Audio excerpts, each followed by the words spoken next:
Please be aware, in this podcast series we talk about all areas of safeguarding, which some people may find upsetting. So please make sure you're okay listening to today's topic.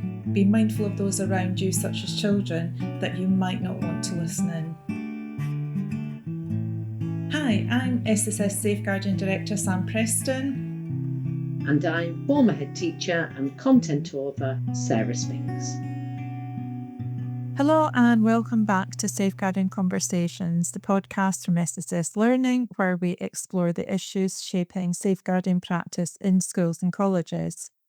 Today we're looking at the Government 2026 consultation on SEND reform, titled Putting Children and Young People First. While the consultation focuses on improving support systems for children with special educational needs and disabilities, there are some very clear safeguarding implications that education professionals need to be thinking about. And that's something we often see in safeguarding. Policy reforms may sit in one area of education, but the impact reach is much wider. So SEND policy, attendance, behaviour, well-being and safeguarding are often deeply connected. Absolutely. And that connection is particularly important when we consider vulnerability. So research and safeguarding guidance consistently highlights that children with SEND are more vulnerable to certain safeguarding risks, including abuse, neglect, bullying, exploitation and social isolation. Which means that any reform affecting SEND systems also has implications for safeguarding culture within schools and colleges. Exactly. And one of the strongest themes running through the consultation is inclusion.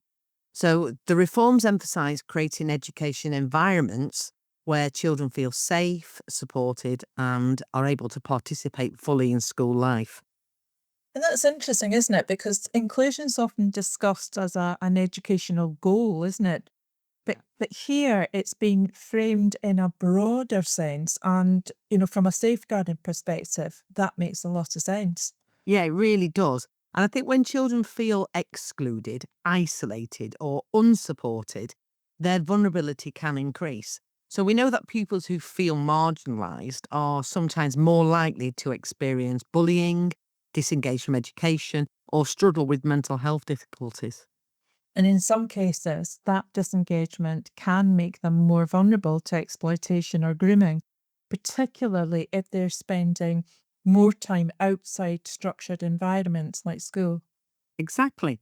So inclusion, it's not just about academic progress. It's also about creating protective factors, those trusted relationships with adults, supportive peer networks, and consistent school attendance.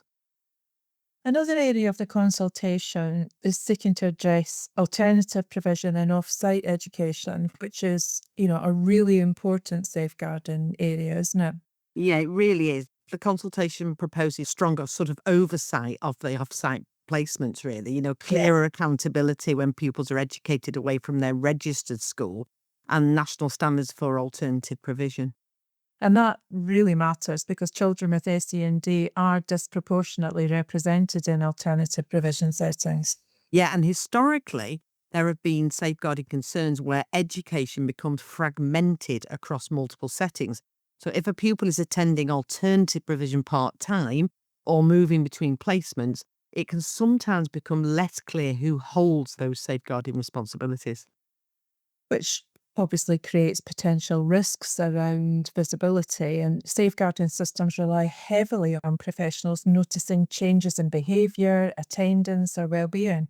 Exactly. And if a child is moving between settings, schools need to ensure that safeguarding oversight remains strong. And that means conducting proper due diligence checks on providers, monitoring attendance closely and maintaining really clear communication between all organisations involved. Another interesting proposal in the consultation is the introduction of digital individual support plans, or ISPs. Yeah, and in principle, digital systems could improve coordination between education, health and care services. So better information sharing, that can really help professionals understand a child's needs more clearly. But as soon as we talk about digital records, safeguarding and data protection questions start to arise, don't they? Yeah, exactly. SEND records often contain extremely sensitive information, things like medical conditions, family circumstances, behavioural concerns, and indicators of vulnerability. So schools and partner organisations will need to ensure that any digital system storing that information complies with data protection legislation and only allows access to authorised professionals. Yeah, and cybersecurity, it becomes important too. Education settings are already dealing with increasing digital risks. So ensuring that sensitive people data is stored securely, is going to be really essential. Another major focus of the consultation is earlier identification of needs and stronger multi agency working. And from a safeguarding perspective, I mean, I know I speak about this a lot, that's potentially positive, isn't it? Yeah, it is. It really is. So I think if professionals identify needs earlier and share information effectively, children may receive support before difficulties escalate. But as we know, multi agency systems do require clear safeguards. Yeah, they really do. Schools need strong protocols around information sharing, consent, confidentiality, and accurate record keeping. It's also important that safeguarding concerns are never treated purely as SEND issues. Yeah, that's a really important distinction. And it's one that we, in our training, we talk about that quite a lot, really. Yeah, we really do. Sometimes behavioural changes or emotional distress may be linked to SEND needs, but they could also indicate safeguarding concerns. Yeah. Staff staff have got to always follow safeguarding procedures and escalate concerns appropriately.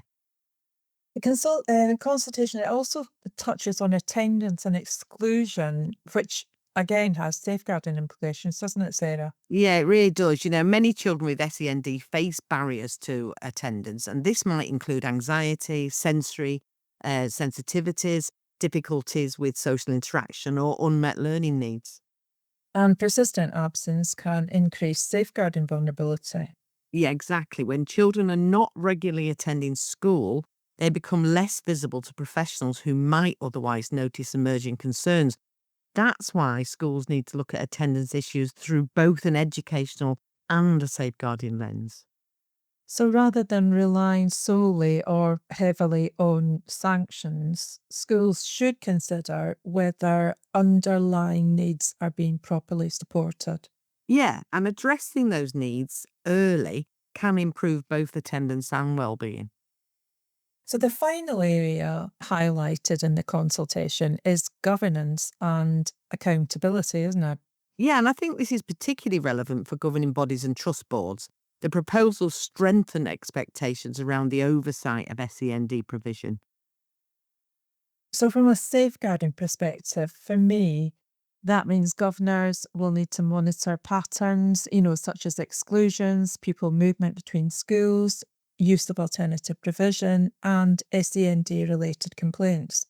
Those patterns can sometimes reveal wider issues within a setting, including whether vulnerable pupils are receiving appropriate support.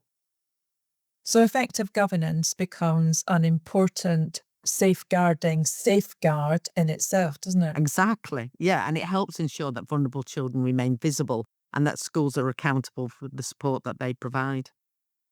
So although these reforms are still in consultation and there is a lot of very heated discussion going on about them, they do give a strong indication of where policy is heading.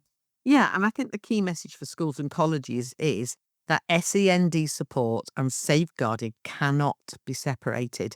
Inclusive environments, effective information sharing, strong oversight of off-site education, and good collaboration between SENCOs and safeguarding leads, that sort of all contributes to keeping children safe. And that collaboration between SND and safeguarding teams is likely to become even more important as reforms develop. Absolutely. Ensuring that children with additional needs remain visible, supported, and protected should remain at the heart of school safeguarding culture. Thanks for that, Sarah. That's all for today's episode. If you'd like to explore more safeguarding training resources, you can visit the SSS Learning website. It's all available online. And we'll see you next time for another conversation about the issues shaping safeguarding in education. Thanks for listening.